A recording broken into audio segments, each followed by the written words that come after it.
Hello and welcome to the NPPF special of Have We Got Planning News for You? It's the run-up to Christmas, and that now, by convention over the last 3 years, means we have a new NPPF to discuss. So let's do it. I'm not going to ask you what you're drinking. We haven't had time to drink because we've been busy reading through it. So let's crack straight into it. And Sasha, you're going to tell us about the housing provisions of the new NPPF. Over to you to kick us off. Thank you, Charlie. Before I do, I've just got to pay tribute to my mighty Rangers who've got a big game tonight in Scotland, so I've rejected that for the NPPF. Sasha, there was no costume intended. You didn't get the memo. Well, Chris, I know you don't realise this, but most of us do, that we're 10 days off Christmas, so we have a sort of Christmas jumpers on. Have we got there hasn't been that much material on your head for a long time, Sasha. Right, I am going to tell you about housing, and there are 3 things I want to do. Introduction. I think today will be seen as probably the seminal day, arguably, since the Second World War on housing delivery in Britain. And I know that sounds incredibly serious, but it is, because the figures, looking at the requirement, the government's amended or updated standard methodology proposes 370,408 houses per annum throughout England. And that's pretty significant, because if we break that down across 5 years, that would amount to 1.8 million units. Now, there are 4 points to make about that. You get a sense of that. Think about that 370,408 figure. Last year, 2023, how many were completed? For the 4 quarters, 174,000. So you can see the magnitude, 47% of the intended target. We have got ahead of us a complete sea change in housing delivery if the government gets its way. It's also worthwhile breaking those down into the per quarter, because what we have with that completion level is we're looking at a requirement for 92,000 houses a quarter, or in another way, effectively 30,000 houses completed at least every month. Now, I spent the afternoon going back historic figures. Since 1978, the record delivery in any quarter was 70,000 in 1978. So just think about it. In the past 45 years, we haven't got close to a 90,000 figure. So it's a remarkably ambitious program. I'm not going to opine on whether it will be achieved or not, but we really are in a world where the requirements of government through the standard methodology are placing housing delivery on a level that we haven't seen, frankly, for many, many years. So that's my introduction. Secondly, to help our viewers, I think there are 6 key documents that anyone who's involved in housing needs to know about. The first, of course, is the new NPPF, which everyone can find on the government's website. The second, of course, are the significant revisions to the PPG, particularly the housing needs section. And for those of you who love working through the standard methodology, particularly, and the graphs and the algebra and the formula, which I know Chris recites every night in his sleep, that is all set out in the revised NPPG. The third key document is the statement by Matthew Pennycock, which was delivered today, written statement in Parliament. The fourth is the government's response to the consultation exercise. That's about 140 pages, and that provides further illustration of why the decisions were taken, which are in the final version. The fifth document it's quite useful, and Charlie got his hands on it earlier. There's a comparison version, which is very quick aid memoir to understand what exactly has changed in the new version compared to the December 23 version. And the sixth document, which isn't that easy to grapple with, but the link's again on the government site for anyone who wants to see the specific standard methodology figures as estimated for each authority in England are obviously there. So those are the 6 sources that I think are critical. If I can then turn to what I have identified as the 8 key changes, And of course, the first I've already spoken about. We are talking about effectively a 70,000 per annum increase from the target. And we know the 300,000 target under the previous government, because of the changes in December 23, it was less mandatory and apparently more advisory. Now there's a clear reinforcement to the mandatory nature. And we've got the 370,000 figure. We've also got that breaks down into various regional figures. And Chris has identified, actually, there's a very interesting way of looking at how it breaks down across the regions. And effectively, the winners, if you may say, is London's had an increase in the consultation to over 7,000 increase. Other areas have had decreases. Obviously, the Northwest has the largest decrease from the consultation version. So there are changes that are material to look at amongst the geographical areas. The second point I wanted to make is that there's no real debate anymore about the utilisation of the standard method. It must be used in most circumstances as a way of assessing the housing requirement, and that's set out in para 62. It seems to be no longer an ability for local authorities to argue exceptional circumstances. The only exception in the PPG that it talks about is administrative boundaries, recognises that sometimes plans are putting together a target which doesn't reflect the standard methodology, only to the extent of geography rather than to the extent of how they're calculated. So that's, I think, really important. The third key change is, of course, an amendment to how the standard method is calculated. And critically, all of you that are understand it, the historic starting point, which was, of course, household growth projections, and I know they were pretty contentious, completely swept away to the utilisation of the baseline of current housing stock. And the ratio is 0.8% of a current housing stock. And again, on the government website are all the figures of an estimate of every authority and what its current housing is. And then that is utilised as step one.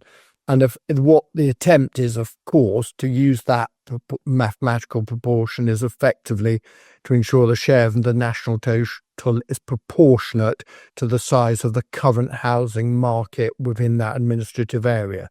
Then, of course, step two, beloved of statisticians and actually politicians, is the affordability ratio. And that uses a 5-year average of comparison of earnings and house prices to give you an affordability ratio. And then that is then increased by using a formula effectively to get the final figure. There are no caps, and the urban area uplifts are a thing of the past as well. So key amendments to the standard methodology. The fourth change to housing, of course, is not overt, but by implication, this is particularly from the written ministerial statement, and I think we'll see more and more of this, is a kind of beginnings of a sequential approach to housing delivery with, of course, brownfield first, and expanding the definition of brownfield land to include those areas which have hard standing. The fifth change is the very short-lived 4-year housing land supply exception, of course, with an up-to-date plan and those plans that were emerging at an advanced stage. So that is dead, and it's clearly been jettisoned from any part of the updated NPPF. There are also changes which I know Charlie will deal with affordable housing, which I won't deal, but there's an expansion in the housing chapter on the definition of affordable housing, particularly social rent, but I won't say any more because I know Charlie's dealing with that. I think the last really critical change that I wanted to identify was the reintroduction and reimposition of an appropriate buffer, both in terms of the context of development plans and also in the context of development management of at least 5%. And the simple position is there are 3 scenarios. The first is a minimum of 5%, and as the NPPG and NPPF say, to ensure choice and competition. but 20% if there's been significant under-delivery of housing over the previous 3 years, i.e. below the 85% of the housing requirement.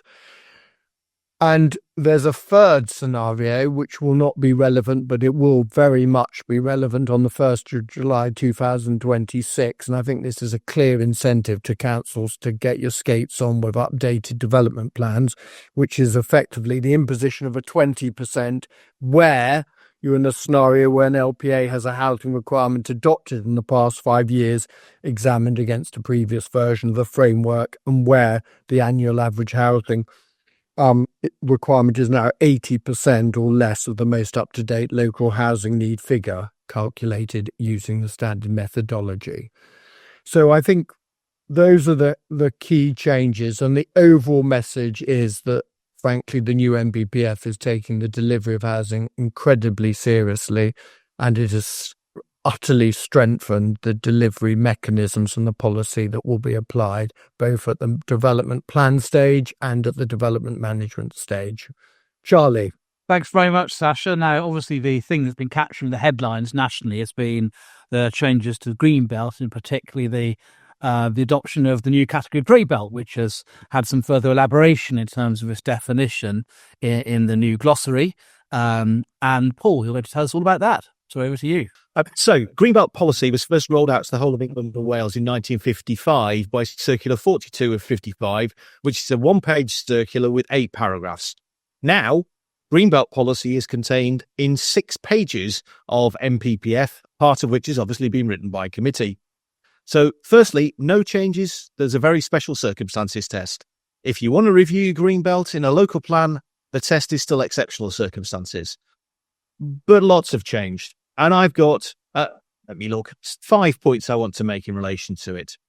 So the first point is paragraph 146, which I think Rob has available to bring up, where exceptional circumstances for the review of a local plan have been extended, and they include where the council can't meet its needs for any form of development, that's housing or anything else, data centres, you name it, then they should review Greenbelt boundaries to meet those needs in full, unless to do so would fundamentally undermine the purposes of the remaining Greenbelt in the district. When doing that, however, there's a requirement to prioritise previously developed land in the Greenbelt, then grey belt in the Greenbelt, and only then to look at non-PDL and non-grey belt locations. In the accompanying government response to the consultations, government made it clear that they were concerned about the overlap between PDL and grey belt, and they wanted to be very clear in this iteration of the final version of NPPF about the distinction between the two. And I think they've achieved that, and they've clarified a number of the criticisms that were made of the draft. So you've got that requirement of PDL, then grey belt, and only then other non-grey belt, non-PDL locations in the grey belt when you're looking to meet needs. But you've also got this additional gloss now, which is to look at locational sustainability and accessibility and relationship to urban areas when assessing whereabouts you should meet needs. So it's coming down to a judgment, even though in the government's response they talk about a sequential test. Lots of role there for arguments at examinations. In terms of the grey belt definition, that's something that government, and Rob, I don't know if you can bring that up, that's something that, again, government said required a bit more work from the draft. So the grey belt definition, which we're all going to get our heads around in due course, is interesting and bizarrely actually has a throwback back to 42 of 55, because the test is land in the green belt comprising PDL and or any other land that in either case does not strongly contribute to any of purposes A, B or D, and excludes land relating to assets which are identified in footnote 7 which is the footnote to paragraph 11, which would otherwise provide a strong reason for refusing or restricting development. Bit of a flow diagram to go through, but just to flag those points up. So it's something that doesn't strongly contribute, checking unrestricted sprawl, to the avoiding coalescence test or the preservation of historic towns. In other words, the original 3 Greenbelt purposes. We're told that there's going to be further detail that will be published in January 2025. But I'll come back to how grey belt is important in relation to development management next. So this is perhaps the one that's going to occupy an awful lot of our time at inquiries and appeals now. So third point, the not inappropriate development categories have now been extended. And that's by virtue of paragraph 155. And that includes the development of homes or commercial or any other form of development, including DJ sets, etc., within the grey belt, where, firstly, they don't fundamentally undermine the purpose of the remainder of the green belts across the plan area. Secondly, there's a of need for the development proposed. Just pausing there, that's where there isn't a 5-year land supply. But for other types of development, that's said in the government's response to be a matter of judgment. And again, that's going to be expanded in this note that we're promised in January. And again, we've got the gloss of it being in a sustainable location. So the same in relation to the release of land through the local plan process. And for housing, that it meets the golden rules. Are you with me so far in relation to the flow diagram? The golden rules, the fourth point. I rather suspect that this is where we're going to spend even more time arguing about things at inquiries. So the golden rules extend from paragraph 156 all the way through to 159 of NPPF, and also a couple of footnotes, and also paragraph 67 and 68 of NPPF. Lots to digest there as to what these golden rules are, and that's the bit that seems to have been written by committee.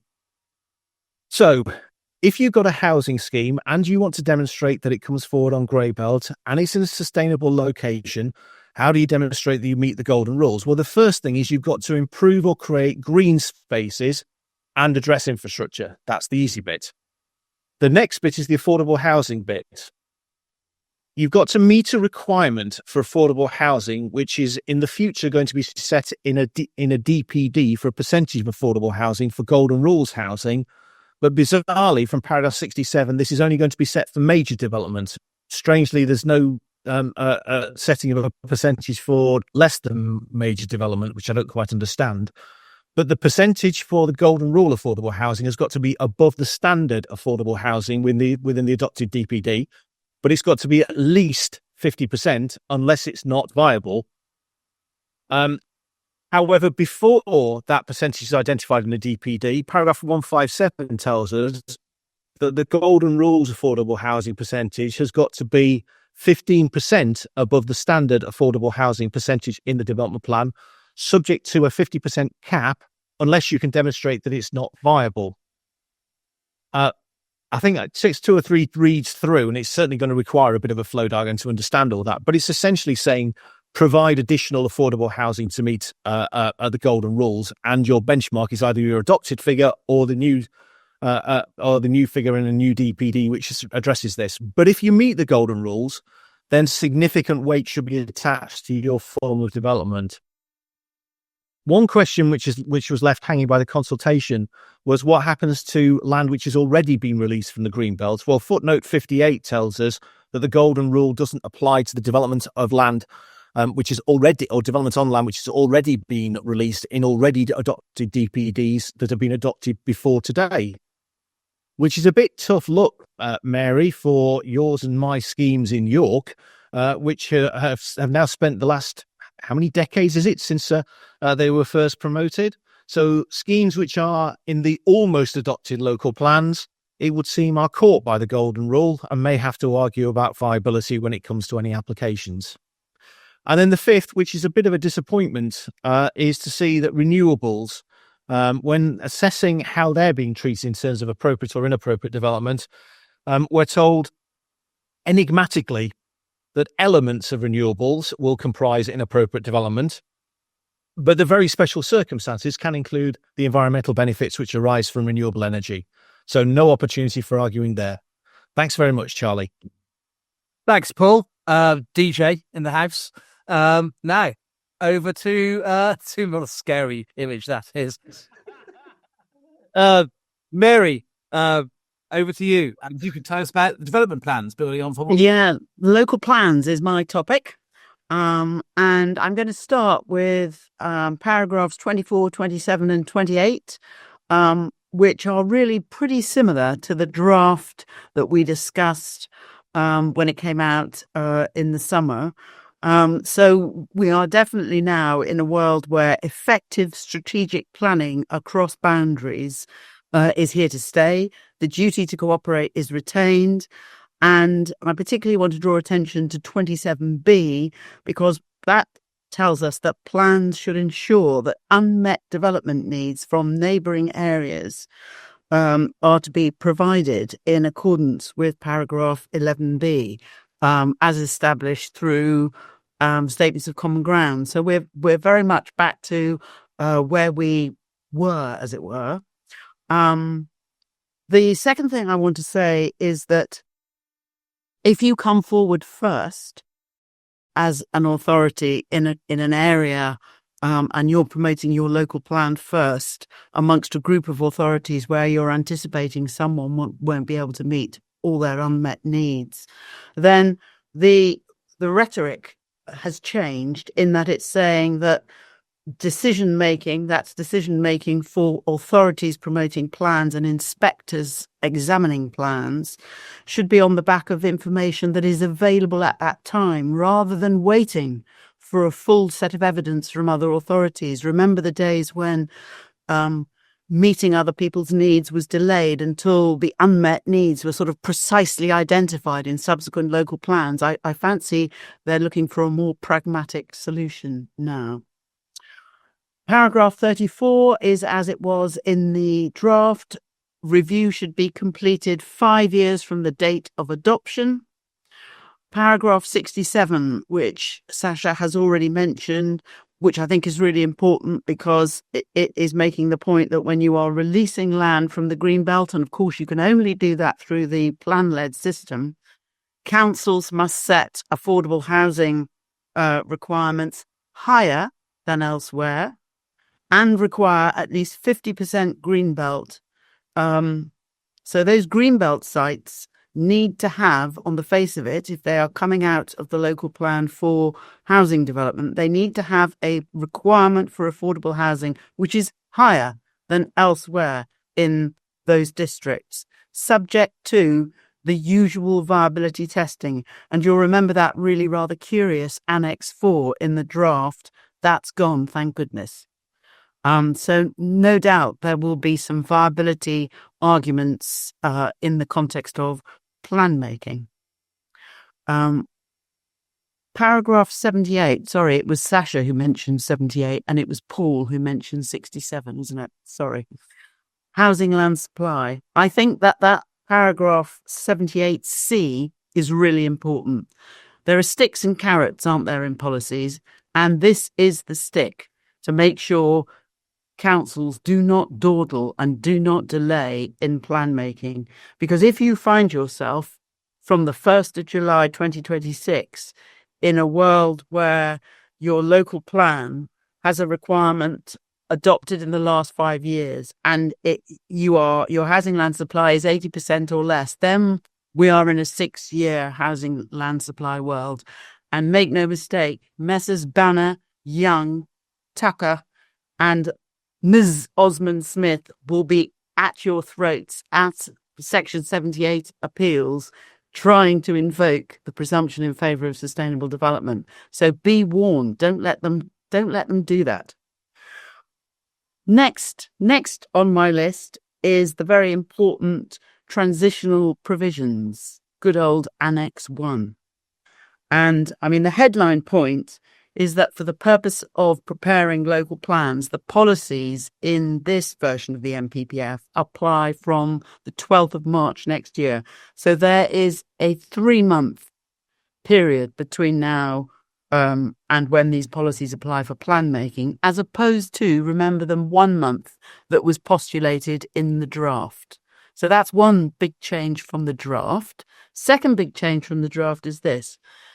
Paragraphs 234, 236, 237, in each of those paragraphs in the draft, reference was made to no more than 200, a difference of no more than 200 dwellings. And now the difference is expressed in a different way, and its draft housing requirements must meet at least 80% of local housing need. So that's an important change. And here's the really important thing in terms of the transitional arrangements. So here we are told, for the purposes of preparing local plans, policies in this version, December 2024 version, will apply, as I say, from the 12th of March, other than A, where the plan has reached Regulation 19 on or before the 12th of March 25, and its draft housing requirement meets at least 80% of local housing needs. So, you know, this business of 200 is gone, and it's in many ways a more rational, if you think about it, a more rational approach, i.e. the 80% of local housing need. So that's A. B, it will apply if the plan has been submitted for examination under Reg 22 on or before the 12th of March 25, and we know that there are a number of authorities who've been anticipating taking advantage of that. And so again, the policies won't apply if you get your plan submitted before the 12th of March 2025. But one needs to be slightly careful about that, because 236 says, just hold it there for a moment, Rob. Paragraph 236 says, if you have submitted your local plan, but if the housing requirement in your plan is less than 80% of the local housing need, then you are going to be expected to begin work on your new plan under the revised system as soon as the relevant provisions under LURA come into effect next year, in order to address what would be the obvious shortfall. So you could end up in a world where, if you've submitted, you may have the submitted plan under examination, but you are also being enjoined to get on with your new revision to meet the shortfall immediately that the new provisions come in. So you may end up having to do two, as I see it. You may have two strands of plan making going on at the same time. I mean, that just gives you a sense of how important and how urgent government sees plan making. Because after all, our whole system is based on a plan-led approach and determining applications in accordance with the development plan. So I think that's really important and worth emphasising. Now, if we just go on, please, Rob, you'll see that these are paragraphs C, D, and E, which again are just explaining where the 12th of March you would use these for plan making post the 12th of March, other than in these examples. So the first one is C is dealing with a situation where you've already got a Part 1 plan effectively in place. You've got your strategic policies, and you're coming, and that those policies have been adopted post 12th of March 2020. So in a way, that's potentially rewarding those who have been rather better in the past than some. D is directed towards situations in places like London, where there is a spatial development strategy, and that's effectively just treating plan making in London for the purposes of reaching Reg 19, rather like it is under subparagraph A. And then little e is dealing with minerals and waste local plans, and where they've been submitted, where they've reached Reg 19 or they have been submitted. So really, it seems to me that the message is you've got to get on with your plan making. If you are looking to meet your housing needs, which you are being enjoined to do, and you are a Greenbelt authority, you need to go through this Greenbelt review. Sorry, the lights have gone out. And you will, in terms of the Greenbelt review, you've got this at least 50%. And the other thing to say is that you are entitled as a plan-making authority to say it could be 50%, at least 50%, say, on PDL, and it could be at least 55 or 60% on greenfield green belt sites. You're entitled to have different affordable housing requirements. So thank you very much. Back to you, Charlie. Thank you, Mary. And without further ado, Chris, you're going to tell us about the economic aspects. I am indeed. Thank you very much, Charlie. I could just observe what Paul said. Yes, there is a bit of an obstacle course to going through the grey belt and getting your golden rules right. I've never known a lawyer knowingly complain about the complexity of policy. But I think, once we get used to it, it'll be clear what's required. And the 50% is a cap. So that's given a lot of clarity to the market, I would suggest. Okay, I'm talking about economic development. This is a single page, really, of the NPPF, the new version. And so then there's a little half page about the rural economy. Just to deal with that first, the only change to the rural economy is the deletion of beautiful in terms of buildings, which of course is a sensible move that's been made throughout the document to get rid of the phrase beautiful. A piece of art is beautiful. A house is a house. Building a strong competitive economy. Well, what the government has done has made some changes to what they want us to focus on. Paragraph 85 stays the same. Paragraph 86 has a couple of changes. There's a new subparagraph C, and that says that planning policies should, and I quote, pay particular regard to facilitating development to meet the needs of a modern economy, including by identifying suitable locations for uses such as laboratories, gigafactories, data centres, digital infrastructure, freight and logistics. So that is as per the consultation draft. Those are identified as key sectors. But look, that's a non-exhaustive list. So if you think that your sector or your development is important for a modern economy, then you can argue that. But, look, we don't have numbers for economic development, do we? We don't have targets and so on. As Paul and I know, having argued about this over the summer, what it's all based on is past trends and take-up rates. And actually, that's just as effective. You don't need national targets so much. That's better done at a regional or sub-regional level. The policy doesn't set targets, and we wouldn't expect it to set targets for each region or each district in terms of how much employment is needed. But it is here strengthening the importance of the economy and strengthening in particular the fact that local authorities should produce policies which pay particularly regard to the modern economy.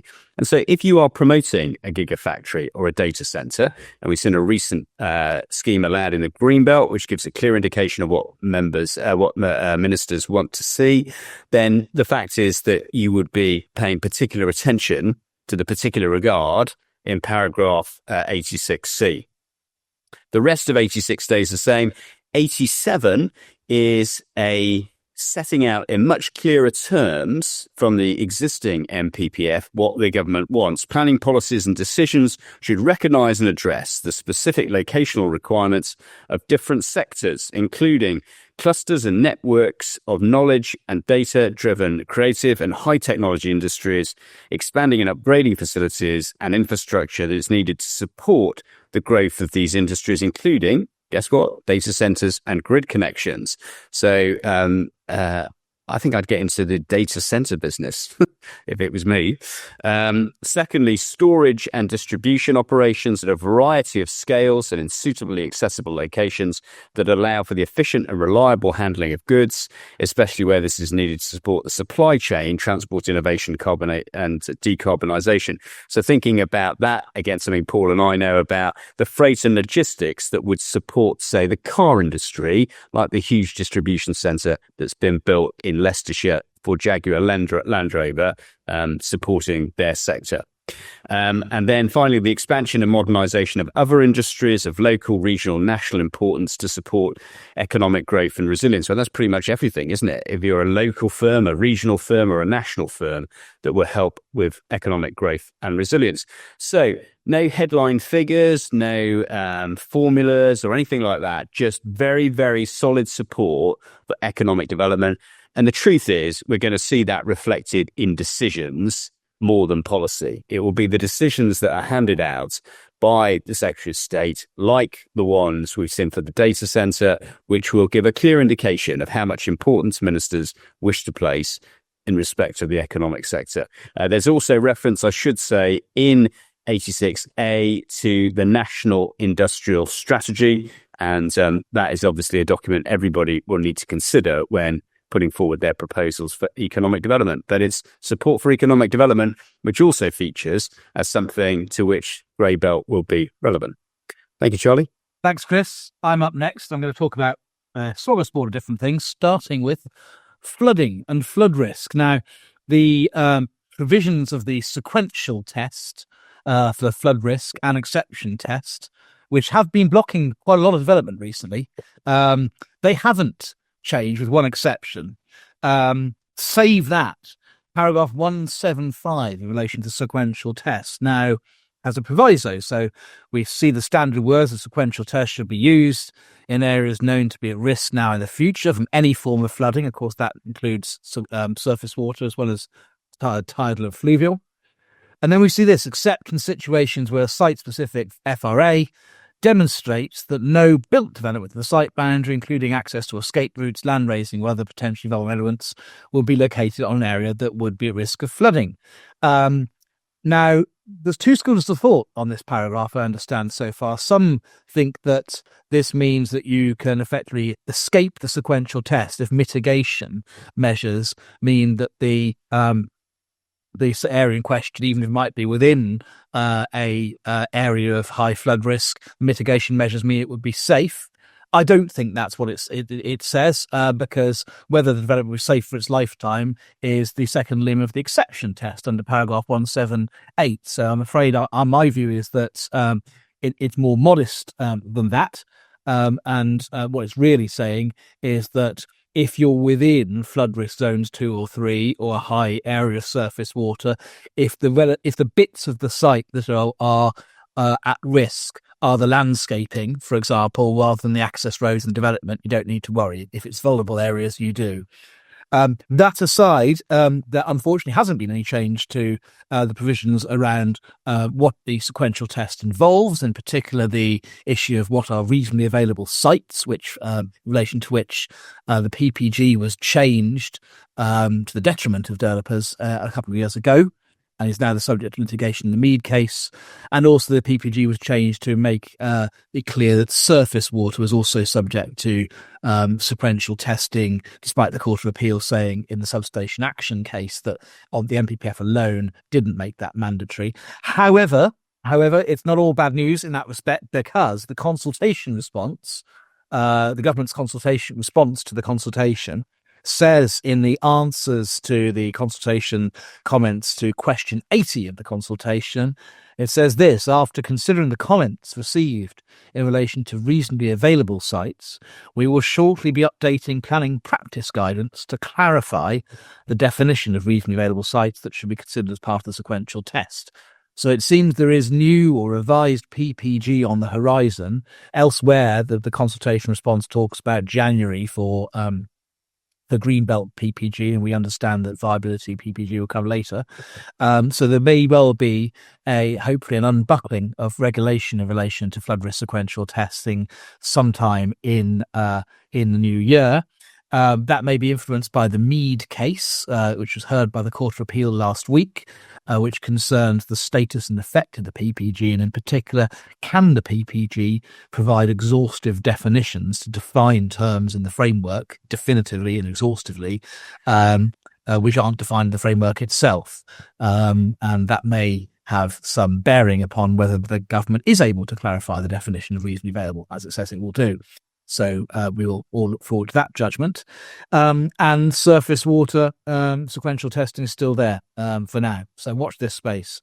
Next up is neighbourhood planning. And just a brief note there that the protections to neighbourhood plans in paragraph 14 of the framework remain. Indeed, the December 2023 extension of the shelf life of that protection to 5 years remains too. I wonder whether there might be amendments in the Planning and Infrastructure Bill to require neighbourhood plans to be consistent with the framework. At the moment, they just have to have regard to it, but they can say, we've looked at it, we don't like it.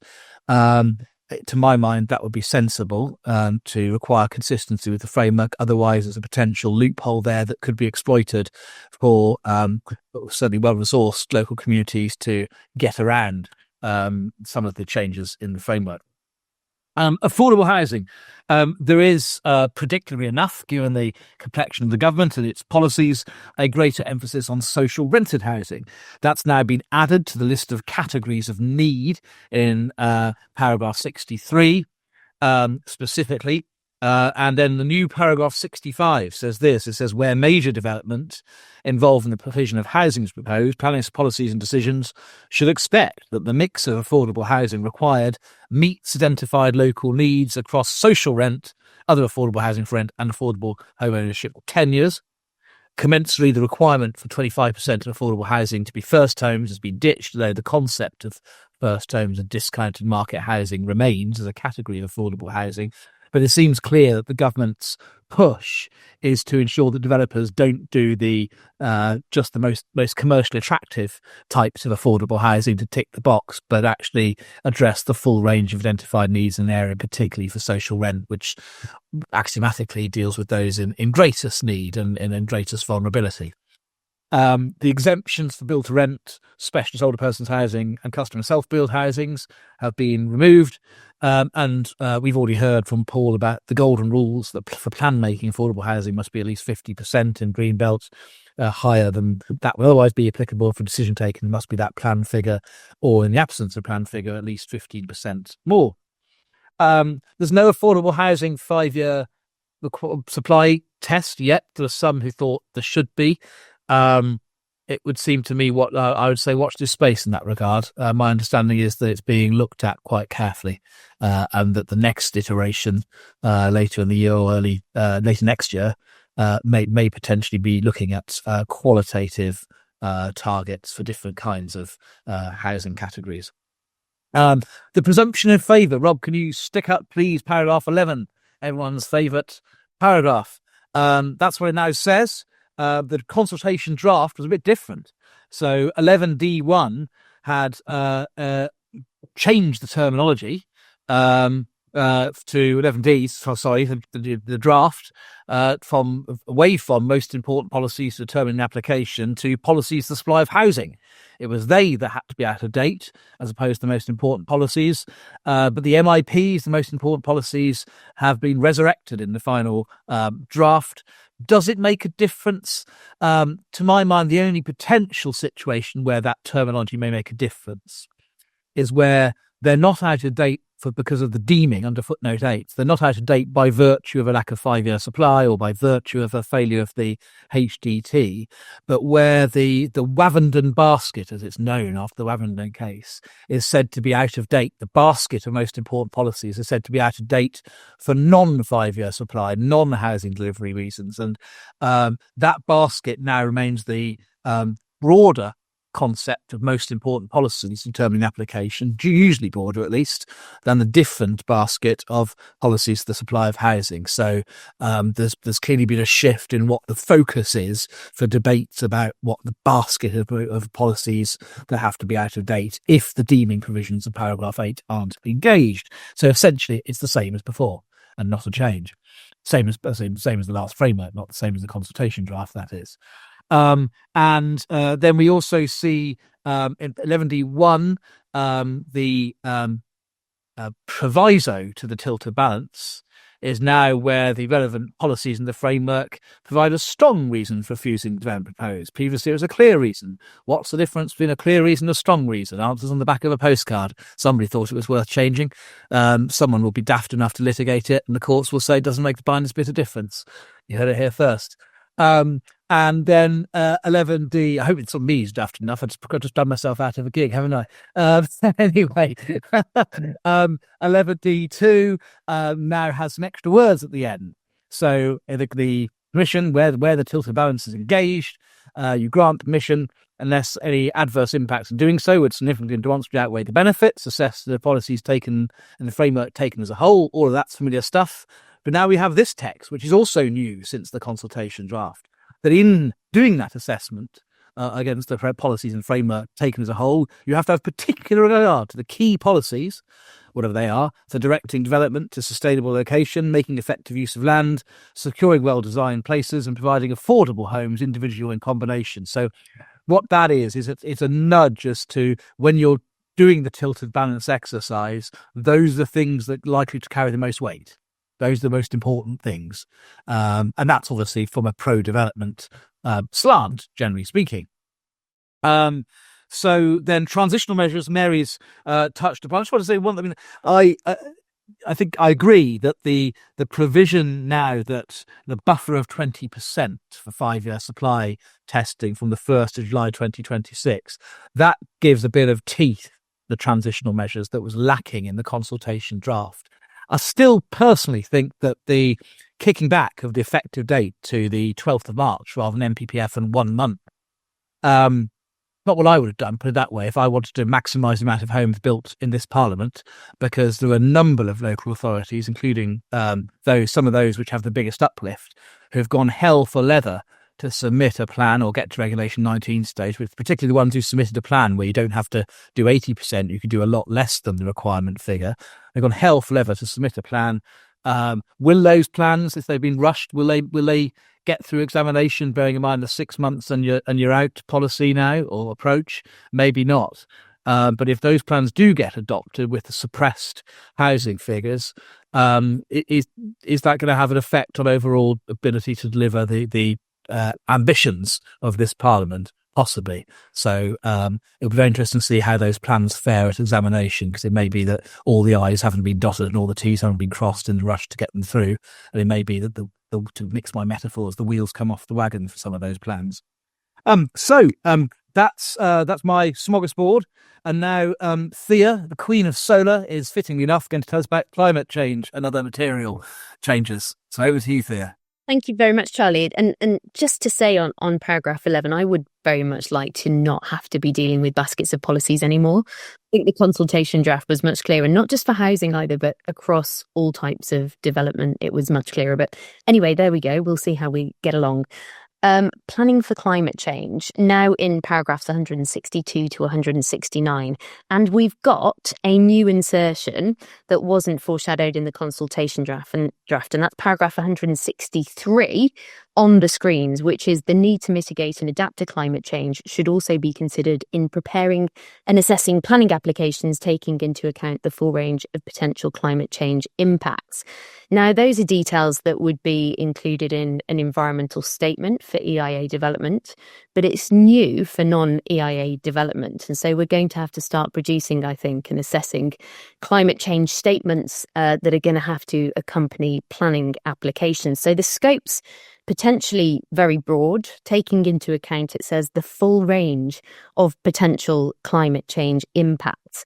And the paragraph doesn't hint at a scoping process whereby applicants can define what's going to be in the evidence and what that should include. And I wonder, for example, if it would be effective to show that mitigation is effective, one might have to consider alternatives as part of that statement, which of course then becomes very difficult. And we know that that alternatives are usually only required to be demonstrated in exceptional circumstances, but this would apply to all planning applications. So I think in due course we will need some guidance on that in the PPG, properly defining the scope of what is expected to be included within those statements, because it could be very onerous. The paragraph at the moment is worryingly open-ended, and it could serve, I think, to provide another route to objection to schemes. It's another piece of evidence which objectors can attack. So more guidance on that, very much needed. The support for community-led initiatives for renewable and low-carbon energy has gone. That was foreshadowed in the consultation draft and was the old paragraph 161, although there's still a nod to it in paragraph 168, which is the next paragraph that I want to focus on, and it's the biggie in respect of renewable and low carbon development. But my question is, do they go far enough? Well, I think it's a start, but no, absolutely not far enough, because the point of amending this paragraph, when one looks at the consultation document, was to increase the number of planning consents given for renewable energy schemes. That's the purpose. The consultation document set out that onshore wind and solar, as we know, cheap, effective, quick-to-build technology is an important part of the energy mix, and between them together they account for over half of renewable energy generating capacity in the UK. And we know that we need more. Government targets tell us we need more serious increases in those technologies. So how does the framework respond to this in the new paragraph 168? Well, the biggest change is that decision takers are directed, you can see there at A, to give significant weight to the benefits associated with renewable and low carbon energy generation and the proposal's contribution to net zero. Now, the problem with that could be not just Bewley Holmes, Charlie, in which you tried to persuade Mr. Justice Holgate that significant had a meaning. What Justice Holgate said in respect of the old paragraph 85 of the framework of economic growth was that significant doesn't always mean significant in every case. But in many low carbon decisions and renewable energy developments, decision takers, that's both inspectors and the Secretary of State, have in fact given substantial weight to the benefits of renewable and low carbon energy, both in terms of net zero, but also energy security as a separate and distinct benefit. And if the intention here was really to boost renewable energy, I don't know why there isn't a stronger presumption in its favour, spelled out in really clear terms. So as I say, it's some of the way there, but it's not far enough. And I don't want decision takers to now feel constrained by the use of the word significant within paragraph 168A. I also want to compare and contrast that with the NSIP regime, in which nationally significant renewable and low carbon schemes do get a presumption, which means that the starting point is that consent should be given even where the project involves, for example, the demolition of a Grade 1 listed building. Now, of course, it's only a starting presumption, but if that applies to schemes, solar, for example, which may occupy many hundreds of hectares, why shouldn't it apply also to smaller schemes that can be determined and delivered quickly? Because we're up against the clock on this, and what we need is schemes that can deliver really quickly, and that tends to be Town and Country Planning Act schemes rather than NSIP schemes, which obviously have to go through the DCA process. And on that, the waters get even murkier in relation to the consultation on changing the NSIP thresholds, because the effect of that, and the government have agreed with that, they're going to set the level at 100 megawatts for wind and solar. So anything below that now falls into the Town and Country Planning Act regime. And what it does is it takes those schemes out of EN1. So they would at present, well, not wind yet, but solar certainly at that level benefits from the powerful presumption in EN1. And they're going to be brought into the Town and Country Planning regime with what is effectively a watered down support now in paragraph 68 compared to that strong presumption in EM1. And the idea that this was to allow faster consenting of renewable schemes, I don't think is supported sufficiently. I think at the moment, the way 168A is worded is going to struggle to achieve that, at least at a local level. So it's a bit of a missed opportunity, I'm afraid, in respect of renewables and low carbon.